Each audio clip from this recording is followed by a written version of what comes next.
Delhi Ambedkar university union തെരഞ്ഞെടുപ്പിൽ SFI 13 സീറ്റിൽ എതിരില്ലാതെ തെരഞ്ഞെടുക്കപ്പെട്ടു.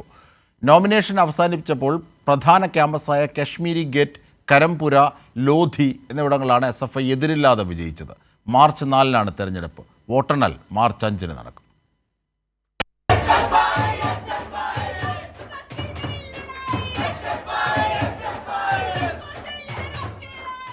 അഞ്ചു വർഷത്തിനു ശേഷം നടക്കുന്ന അംബേദ്കർ യൂണിവേഴ്സിറ്റി യൂണിയൻ തെരഞ്ഞെടുപ്പിൽ 13 സീറ്റുകളിലാണ് SFI എതിരില്ലാതെ തെരഞ്ഞെടുക്കപ്പെട്ടത്. യൂണിവേഴ്സിറ്റി പ്രധാന ക്യാമ്പസുകളായ കശ്മീരി ഗേറ്റ്, ലോധി, കരംപുര എന്നിവിടങ്ങളിൽ SFIക്കെതിരെ മത്സരിക്കാൻ സ്ഥാനാർത്ഥികളുണ്ടായില്ല. ഇതോടെ SFIയുടെ 13 സ്ഥാനാർത്ഥികൾ വിജയിച്ചതായി പ്രഖ്യാപിച്ചു. കശ്മീരി ഗേറ്റ് ക്യാമ്പസിൽ 17 സീറ്റുകളിലേക്കാണ് SFI ഇത്തവണ മത്സരിക്കുന്നത്. 10 സീറ്റുകളിൽ ഇതിനോടകം എതിരില്ലാതെ വിജയിച്ചു.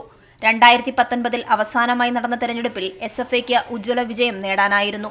ഇത്തവണ യൂണിയൻ പിടിക്കാമെന്ന ആത്മവിശ്വാസത്തിൽ കടുത്ത പ്രചാരണങ്ങളിലാണ് പ്രവർത്തകർ. തെരഞ്ഞെടുപ്പ് പ്രഖ്യാപിച്ചതിനു ശേഷവും തെരഞ്ഞെടുപ്പ് അട്ടിമറിക്കാനുള്ള ശ്രമങ്ങൾ അധികൃതർ നടത്തിയെന്ന ആരോപണം വിദ്യാർത്ഥികൾ ഉയർത്തുന്നുണ്ട്. കഴിഞ്ഞ 5 വർഷക്കാലം വിദ്യാർത്ഥി ശബ്ദങ്ങളെ അവഗണിച്ച് യൂണിവേഴ്സിറ്റി അധികൃതർ നിക്ഷിപ്ത താൽപര്യങ്ങൾ നടപ്പിലാക്കിയതിനു പിന്നാലെ വിദ്യാർത്ഥി കൗൺസിൽ തെരഞ്ഞെടുപ്പ് നടത്തണമെന്ന ആവശ്യത്തിൽ നിരവധി സമരങ്ങൾ SFIയുടെ നേതൃത്വത്തിൽ സംഘടിപ്പിച്ചിരുന്നു. മാർച്ച് 4-ന് നടക്കുന്ന തെരഞ്ഞെടുപ്പിന്റെ വോട്ടെണ്ണൽ മാർച്ച് 5-നാണ്. കൈരളി ന്യൂസ്, ദില്ലി.